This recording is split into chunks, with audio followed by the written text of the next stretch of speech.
My dear brothers and sisters in Christ,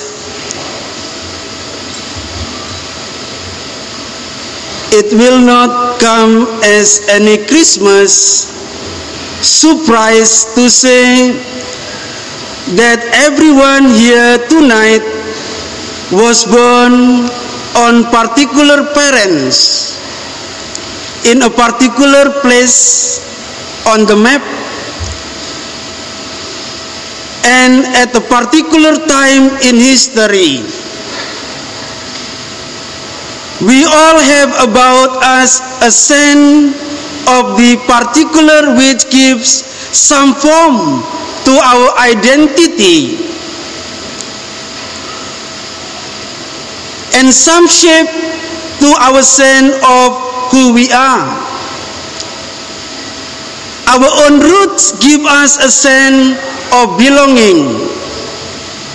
Many of you came to Blessed Sacrament Church tonight, Father, because I was baptized in the church, because I was married in this church, because I spent my childhood around Queenstown area.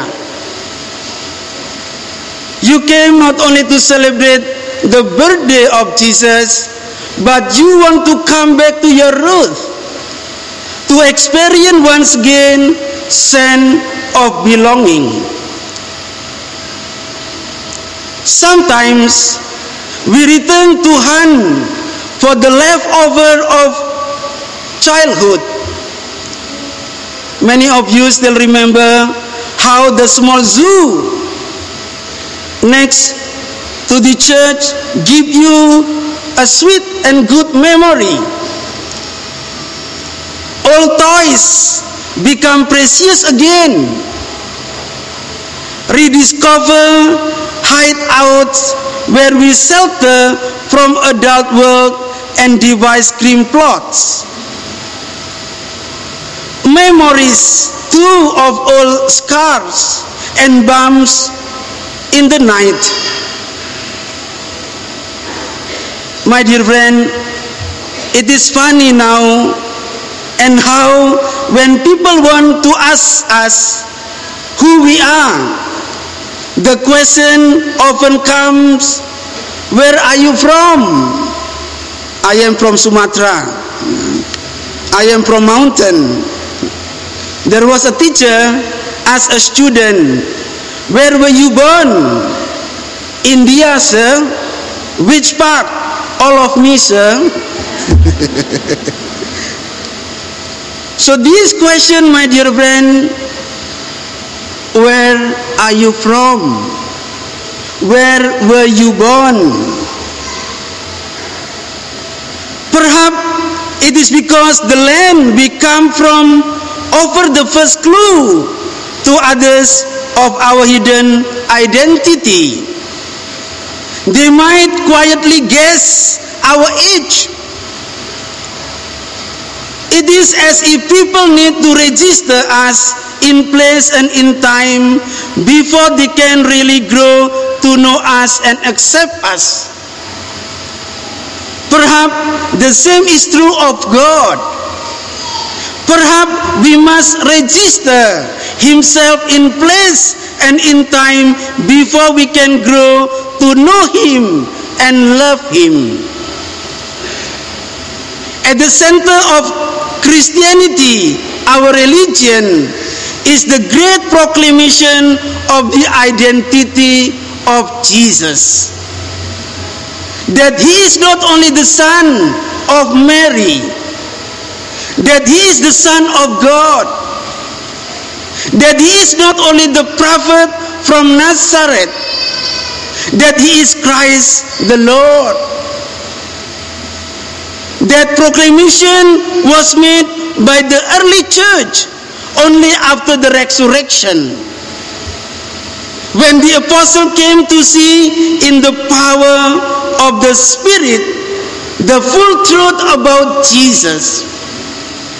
It was that great truth which inspired the writing of the four Gospels, which are great testimonies to the person of Jesus. That's why, my dear friend, in the early church, the followers of Jesus call Christian. If you notice the words Christian, if you take out Christ, then remain I-A-N. Without Christ, I am nothing.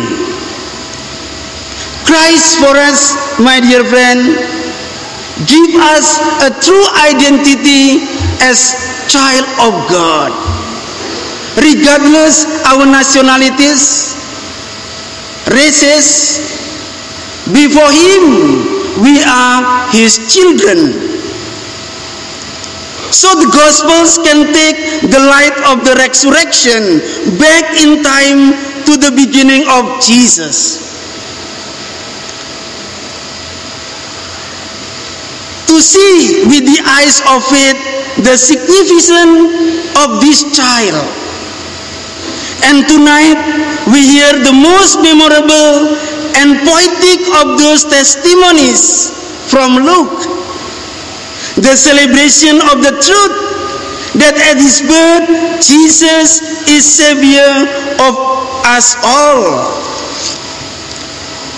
In this story, Saint Luke registers the birth of Jesus at a particular time in his story and on a particular place on the map. The story shows that Jesus does not arrive in history as a traveler without baggage, who was choose a name, a family, a past, a whole identity for himself.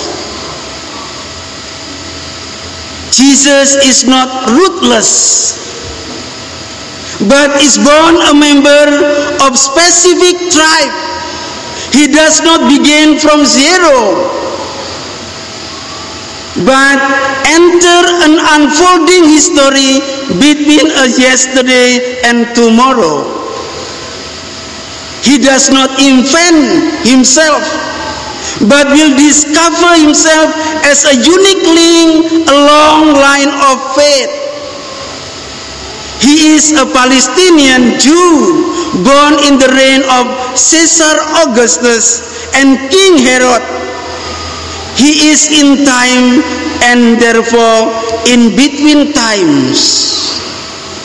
So the birth of the Savior is located in space and time, the natural boundaries of every human life story. To be human is always to be somewhere, never nowhere. It is always to exist sometime, never no time. Once upon a time is a fairy tale time. The reign of Augustus is real time. Saint Luke registered the birth of Jesus as a sign of the historical reality of the visit of God and a witness to the fulfillment of God's plan for us. My dear friend, it is a challenge for us who are celebrating Christmas in this moment. We are living in this digital age. Everything digital, camera digital, 4 digital also, Toto also digital. But the danger is that we are living nowhere.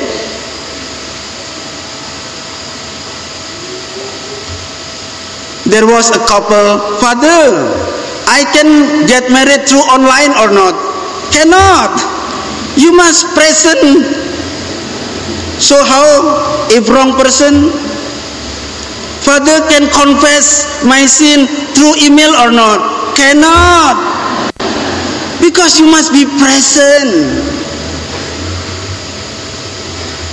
So in the person of Jesus, my dear friend, God has visited the people.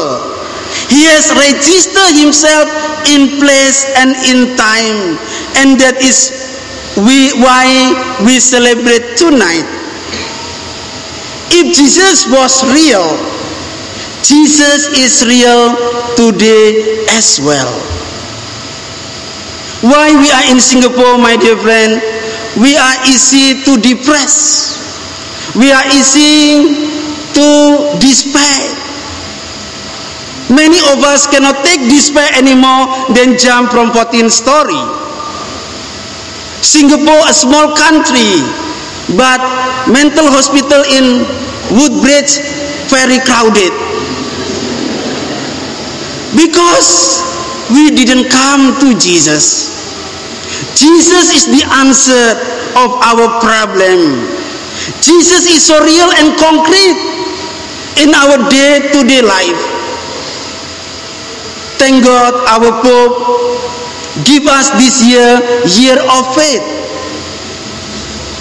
The Pope invite us to look into our quality of our relationship with Jesus. Before Christmas, usually when I was in the confessional box, more mosquitoes than parishioners came. But these days, parishioners came more than mosquitoes. It is a good sign, my dear friend. And let us continue our journey of faith in this year of faith with find more creative way that Jesus is not fantasy, that Jesus is not happened more than 2,000 years ago. Tonight we celebrate the love of God for us, which shows itself in the fragile bundle of the child Jesus. And we can celebrate our love of God in Jesus. Perhaps it is true to say that we can love only we can get our arms around.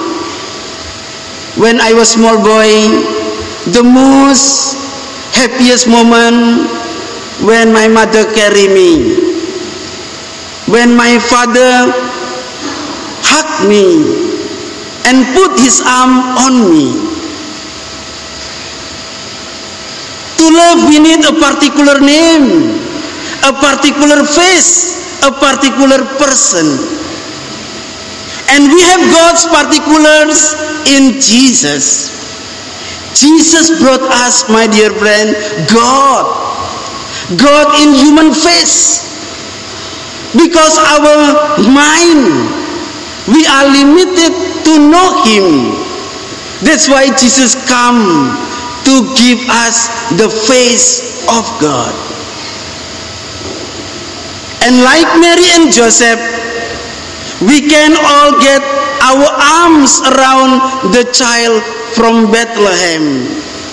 That's why during Christmas, people are friendlier. We are warmer to one another. Because this child Jesus, let enter into our heart and expel the darkness of our selfishness.